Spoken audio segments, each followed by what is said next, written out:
Assalamualaikum warahmatullahi wabarakatuh. Halo semuanya, perkenalkan nama saya Marfiki. Kembali lagi pada video pertemuan 11 pada pertemuan framework lanjutan.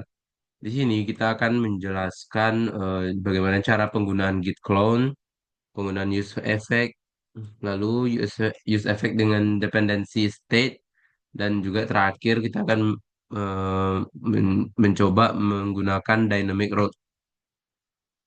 Sebelumnya saya akan menampilkan hasil akhirnya terlebih dahulu. Di sini kita akan membuat sebuah halaman baru bernama products yang mana berisi list produk yang pertama itu ada nomor, name, kategori, price, dan vendor. Di sini kita juga membuat sebuah button search gitu.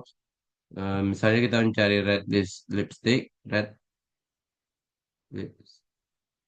Nah, lipstick seperti itu bisa mencari, lalu ini nih kalau diklik namanya dia akan menampilkan halaman detail dengan ID 2 gitu. Misalnya kita mau ID 5, nah seperti itu. Itu adalah hasil akhir dari pertemuan kita pada malam hari ini. Pertemuan 11. Nah, yang pertama itu penggunaan git clone. Jujur saja saya kurang terlalu mengerti bagaimana cara penggunaan git clone. Kalau mengikuti modul, kita itu akan membuat skenario di mana kita melakukan ngoding di PC baru atau di device yang berbeda dari biasanya. Sehingga kita harus menduplikasi project aplikasi sedap yang sudah kita push ke GitHub. Jadi bayangkan begini, kita sudah mengerjakan project di lab. Nah, jadi kita akan mempush ke GitHub, lalu kita untuk melakukan ngoding di laptop kita eh, ini di rumah. Jadi kita bisa download langsung di GitHub-nya gitu. Yang pertama kita akan membuat folder dengan eh, nama panggilan sedap gitu ya di GitHub-nya. Lalu kita akan mengcopy URL, copy URL eh, setelah kita buat misalnya sini React sedap, kita buat di GitHub kita misalnya kita buat Raffi Sedap gitu ya.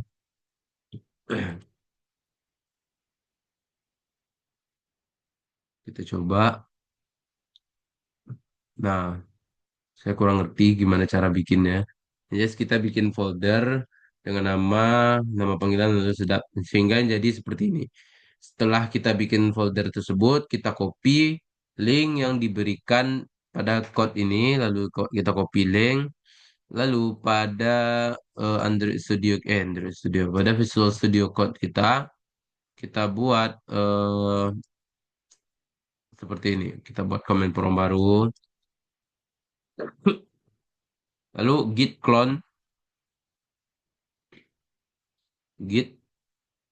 clone, lalu kita tempelkan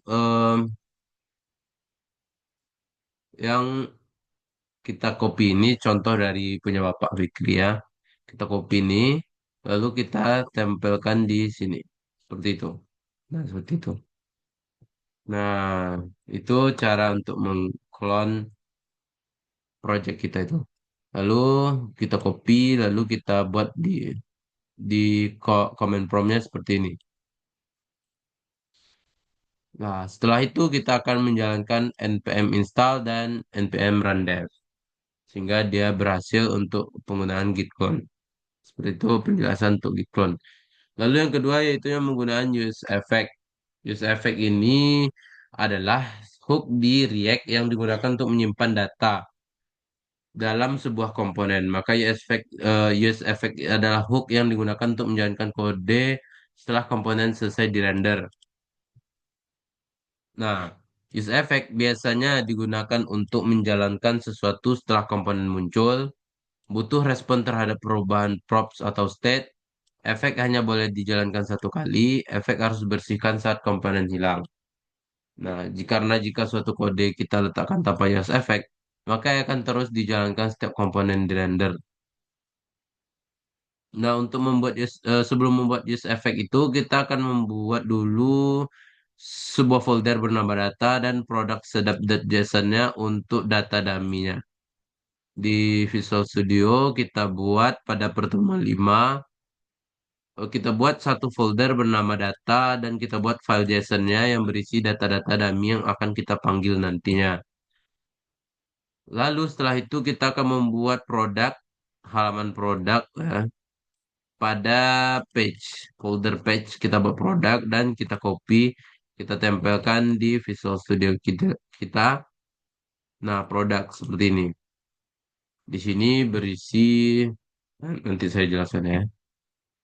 Di sini berisi data-data produk ya, dashboard product list. Kita akan untuk breadcrumb-nya.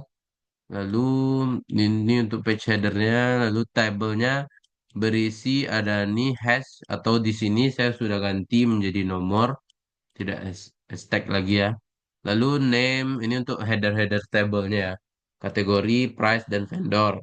Lalu untuk isi dari tabelnya itu kita buat untuk item ID-nya itu kita buat item ID indeks plus satu. Jadi dia akan berurutan satu plus satu dua, tambah satu tiga, tambah satu empat, tambah satu lima seperti itu. Lalu untuk pemanggilan datanya itu item the title untuk kategori name-nya, item the kategori untuk kategori. Lalu item price kita buat dengan format RP terus dikali 1.000 biar dia tuh tampilannya tuh menjadi ribu-ribu seperti ini. Dan yang terakhir item brand atau vendor ya. Di datanya itu soalnya namanya brand, jadi kita panggil brand seperti itu. Setelah membuat seperti ini, kita akan ini untuk memanggil import datanya ya, product from data product JSON. Seperti itu kita akan menambahkan pada sidebarnya kita tambahkan menu products untuk membuka halaman products gitu. Dan juga app.jsx kita tambahkan sebuah root untuk mengarahkan kita ke halaman produk seperti ini. Sekarang kita akan mengganti data produk yang awalnya diambil dari file JSON. Nah, sebelumnya kan kita ambil dari file JSON tuh import.json itu seperti ini. Menjadi data yang diambil langsung dari API produk milik dummy JSON. Kita akan lakukan dengan dua skenario yang berbeda. Yang pertama itu tanpa use effect, yang kedua itu dengan use effect. Yang pertama tanpa use effect, sesuaikan kode di atas dengan perubahan berikut. Nah, yang awalnya kita ambil data dari file JSON yang sudah kita buat, kita komen, lalu kita akan membuat seperti ini. Kita akan menambahkan error ya di sini error jika datanya error. Lalu Axios ini untuk memanggil datanya kita akan mengambil data dari https dummyjson.com/products. Cari di Google coba. Nah, ini dia data-data dummy-nya lah ya. Ya, seperti itulah. Ini data-data dummy-nya. Coba lihat. Nah, ini untuk data-data dummy-nya. Setelah itu kita akan jika datanya kurang dari 200 set error respond data message return set product respond data product. Seperti ini ya. Ini untuk menampilkan errornya sih sebenarnya. Ini untuk yang tampilan error di atas yang warna merah itu. Setelah itu hasilnya itu akan seperti ini. Ini belum ya. Ini belum link, masih nama biasanya. Nah, sehingga hasilnya itu seperti ini nanti. Setelah seperti itu, kita itu adalah contoh dari tanpa menggunakan use effect. Tak, lalu kita akan menjelaskan dengan use effect yang mana kita akan sesuaikan pemanggilan Axios dengan menerapkan use effect. Kita akan coba menampilkan list data produk menggunakan dummy JSON lalu menampilkan ke database menggunakan use effect. Lakukan perubahan berikut. Nah, awalnya itu kita tanpa use effect ya. tanpa use effect di atas Axios ini. Kita tambahkan use effect, lalu di bagian bawah kita tambahkan array kosong, yang artinya itu hanya dijalankan sekali setelah dirender. Jadi sekali aja setelah dirender ya. Itu aja perubahannya. Lalu kita terapkan Axios hanya dipanggil setelah use effect diterapkan, Axios hanya dipanggil sekali setelah render dilakukan. Ada tiga jenis dari use effect itu. Yang pertama tanpa dependensi, lalu dependensi array kosong. Ini yang kita gunakan tadi di ini. Yang untuk tanpa dependensi itu yang pertama tadi ya. Ini nggak ada array-nya. Lalu ada juga dependensi tertentu atau state. Seperti ini. Contohnya ada dua gitu ya. Ada A dan ada B. Kode ini akan jalan setiap kali nilai error berubah. Kode ini akan jalan setiap kali nilai A atau nilai B berubah. Nah, ada kondisi-kondisi tertentu. Jadi kita menggunakan dependensi tertentu. Lalu kita akan menjelaskan use effect dengan dependency state, dependency state. Nah, itu. Sebenarnya kita sudah mencoba dengan array kosong ya, yang berarti proses di dalamnya akan dijalankan sekali. Sekarang kita akan mencoba menggunakan use state dependency berupa nilai dari sebuah state. Artinya, proses di dalam use effect akan dijalankan setiap kali nilai state tersebut mengalami perubahan. Nah, kita akan menambahkan fitur search berdasarkan data produk bukan perubahan berikut. Pertama, kita buat dulu eh, query set query-nya untuk fitur search-nya. Di sini ya, sudah saya import cons query set query itu. Lalu kita ubah use effect-nya itu dengan cara query. Nah, jadi apapun yang kita cari itu, jadi masuknya ke query sini ya. Jadi termasuk dependency state. Seperti, nah ini. Nah, seperti ini. Lalu setelah itu kita akan menambahkan UI dari button inputnya. Seperti ini ya. Setelah itu kita buat di atas ya, di atas tabel.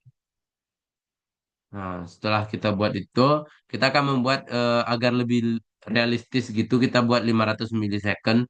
Jadi setelah user, biar nggak langsung buru-buru menampilkan tuh, jadi setelah 5.000 millisecond, dia akan menampilkan, baru dia menampilkan yang kita cari. Misalnya Dior, nah baru dia mencari dengan waktu 5.000 millisecond. Nah, kita tambahkan di sini, 500, ya bukan 5.000. Nah, setelah seperti itu, jadi dia akan mengetik kunci barulah API dipanggil sehingga server tidak terbebani dengan request yang tidak perlu. Nah, jadi dia tuh santai dikit ya biar nggak terbebani. Dikit-dikit ada typo nanti. Nah, jadi dia tuh berpikir 5 detik dulu. Biar kita selesai ngetik dulu. Udah oke. Setelah kita ketik baru dia keluar gitu ya. Lalu yang terakhir dynamic root. Dynamic root ini memungkinkan URL untuk menerima nilai yang dinamis yang bisa berubah. Biasanya digunakan untuk halaman detail. Seperti halaman customer satu, ini kita buka halaman root, kita buka customer satu, ini untuk customer ya. Nah, ini untuk misalnya user dengan ID ABC kita panggil gitu. Bagaimana cara buatnya di app.jsx kita buat rootnya menjadi seperti ini. Kita buat rootnya itu menjadi ada childrennya itu ya. Lalu kita buat lazy dengan lazy ya. Kita import pertama-tama. Lalu kita ubah nama produk menjadi link ke detail. Nah, kita ubah yang awalnya itu item.title aja. Kita buat link sehingga bisa diklik gitu ya. Lalu kita buat produk detail di folder page. Kita copy aja semuanya. Yang mana isinya itu ya ada ID, produk ID yang isinya tuh seperti inilah. Nah, seperti ini. Ada namanya, ada kategori, ada brand, ada harga. Ini untuk kategori name ya tadi. Apa tadi namanya? Wait, ya, produk title ya. Sehingga hasil akhirnya menjadi seperti ini. Nah, kita bisa klik-klik dari ini. Nah, seperti ini. Nah, mungkin cukup sekian video dari saya pada malam hari ini. Saya tutup. Terima kasih atas perhatiannya. Assalamualaikum warahmatullahi wabarakatuh.